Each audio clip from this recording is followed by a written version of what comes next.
अरिहंत देव को नित्य नमो, जिनके वचनामृत मंथन से निकला ये ज्ञानामृत सुमधुर, तुम पियो इसे मन अंजलि से।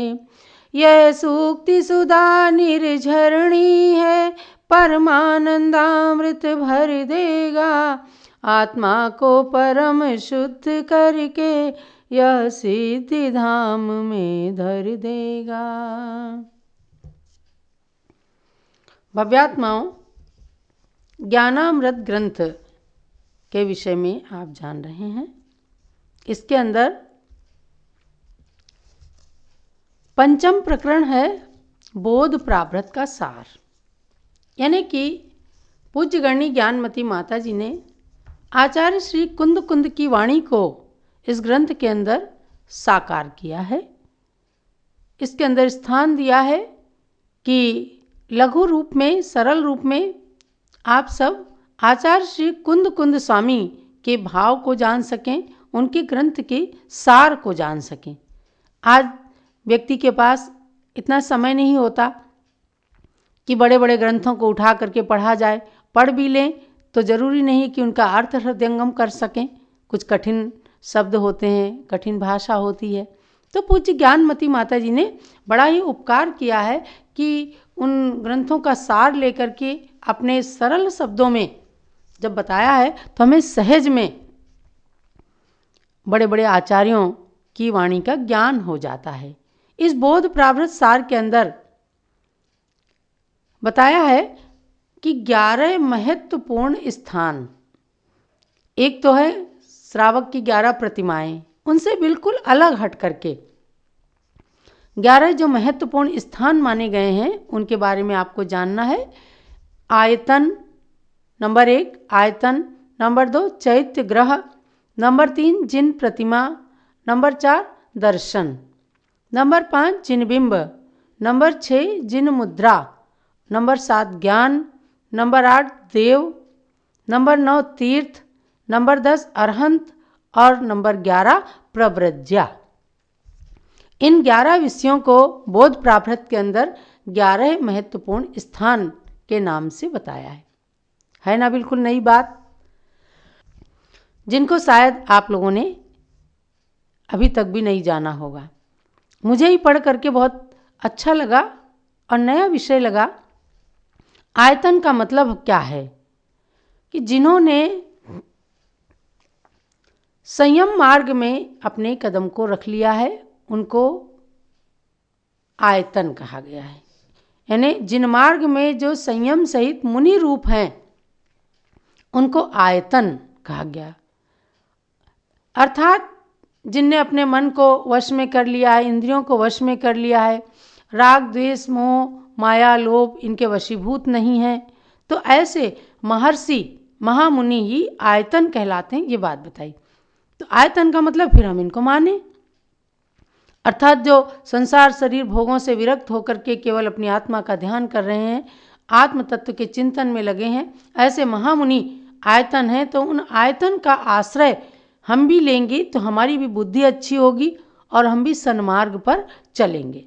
इस प्रकरण को बताते हुए इसके अंदर और कहा कि जिन्होंने 6 द्रव्य 7 तत्व 9 पदार्थ अच्छी तरह से जान लिए हैं वे सिद्धायतन हैं। सिद्धायतन कितनी अच्छी बात है।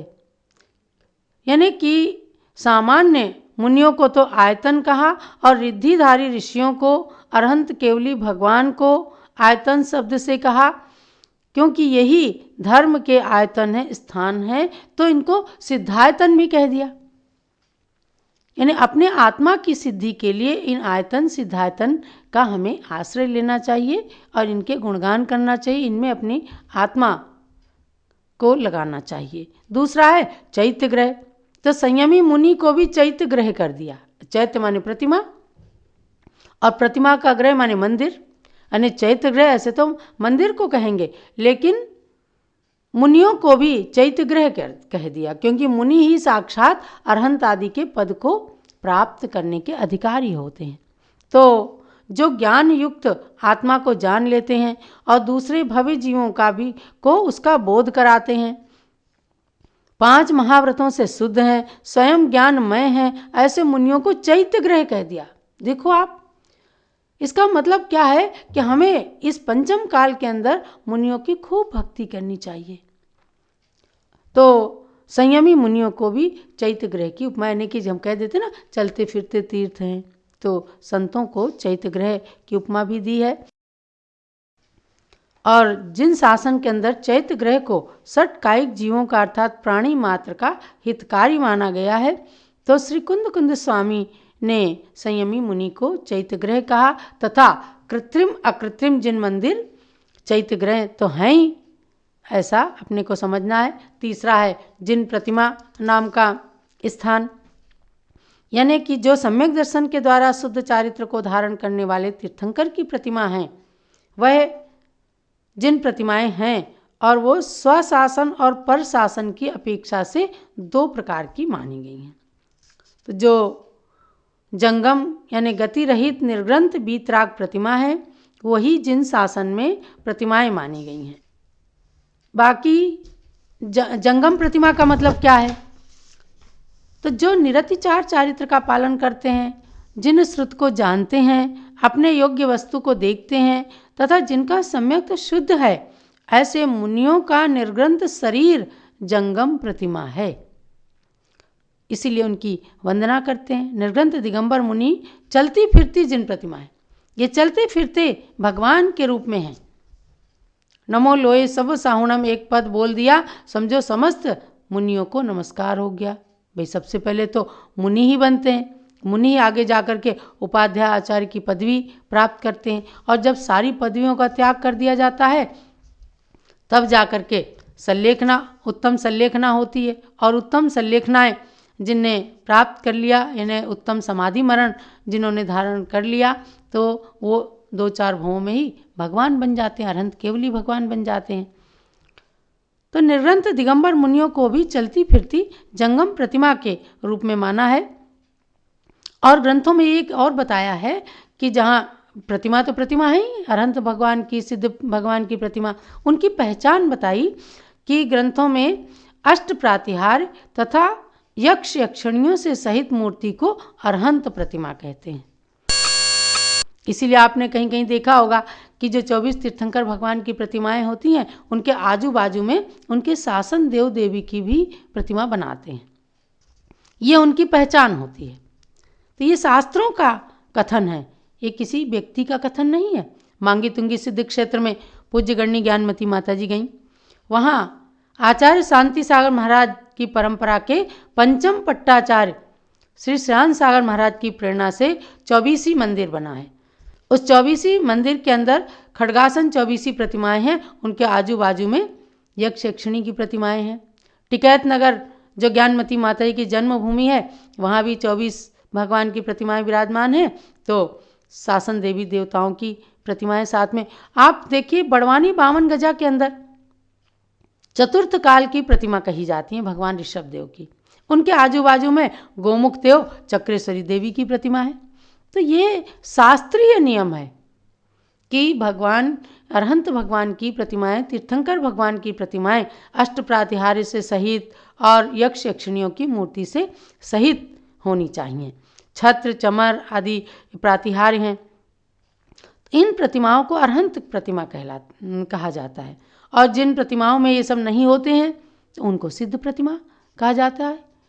आजकल एक प्रस्ताव भी पारित हुआ है कि पहले कुछ लोग सिद्ध प्रतिमाओं को निराकार बनाते थे, लेकिन उन निराकार प्रतिमाओं पर अंक न्यास मंत्र न्यास नहीं हो सकते हैं, इसलिए निर्णय लिया गया प्रतिष्ठाचार्यों के द्वारा कि जो अष्ट प्रातिहार्य से रहित बिना चिन्ह की प्रतिमाएं हैं वे सिद्ध प्रतिमा कहलाती हैं।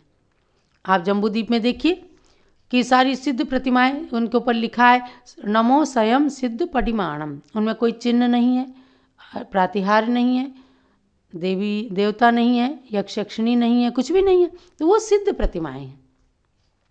ऐसी सिद्ध प्रतिमाएं सब अकृत्रिम चैत्यालयों में विराजमान रहती हैं। तो आपको ये जानना है कि मैं बता रही थी आपको कि तीसरा स्थान जो है जिन प्रतिमा का, चौथा दर्शन यानी जो सम्यक्त संयम और सुधर्म रूप मोक्ष मार्ग को दिखलाता है, जिन मार्ग के अंदर, जिन शास्त्रों के अंदर उनको दर्शन कहा गया है। तो इस व्यवस्था के अनुसार, इस लक्षण के अनुसार सम्यक दृष्टि प्राणी भी दर्शन नाम से जाने जाते हैं। अर्थात जिनको 7 तत्व 9 पदार्थों पर श्रद्धान है वो दर्शन कहे जाते हैं। जैसे फूल गंध से सहित और दूध घी से सहित होता है, उसी प्रकार से दर्शन भी निश्चित रूप से सम्यक ज्ञानमय होता है। यानी सम्यक दर्शन जो है वो सम्यक ज्ञान में होता है, और वह सम्यक दर्शन यति, श्रावक और असंयत के रूप में स्थित होता है। यानी यतियों में तो पूर्ण रूप से, श्रावकों में एक देश रूप से, और जो अविरत सम्यक दृष्टि है उनमें भी चूंकि सम्यक दर्शन है उनके, तो वो भी दर्शन रूप से कहे जाते हैं। 5वां स्थान है जिनबिंब। जिनबिंब माने जिन प्रतिमाएं। और इसके अंदर क्या कहा है, बोध प्राभृत के अंदर आचार्य कुंद स्वामी ने, जो ज्ञानमय हैं, संयम से शुद्ध हैं, अत्यंत वीतराग हैं तथा कर्म क्षय में कारणभूत शुद्ध दीक्षा और शिक्षा देते हैं, ऐसे आचार्य परमेष्ठी भी जिनबिंब हैं। अर्थात ये शिष्यों को मोक्ष मार्ग में लगाते हैं, इनके कर्म क्षय में हेतु ऐसी व्रतारोपिणी दीक्षा प्रदान करते हैं, 12 तप, अनुप्रेक्षा आदि की शिक्षाएं देते हैं। अतः ये जीवन मुक्त जिन भगवान के समान मान्य है ऐसा समझना। तो इनकी आराधना इसीलिए की जाती है, इनके लिए तो कहा ही गया है कि आर्य पसायण या विद्यामंता या सिद्धंती।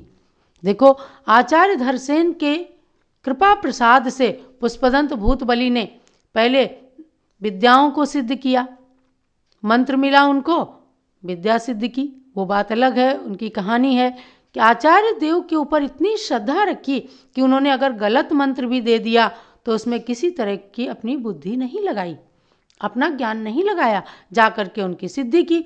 जब दांत वाली, बड़े बड़े दांत वाली देवी आ गई सामने, एक आंख काणी थी, ऐसी देवी आ गई, तो उन्होंने सोचा, चिंतन किया कि देवी देवताओं का तो शरीर वैक्रियक होता है, ये कुरूप तो होते ही नहीं, विकृत अंग वाले होते नहीं, विकृत रूप वाले नहीं होते, हीनांग या अधिकांग वाले।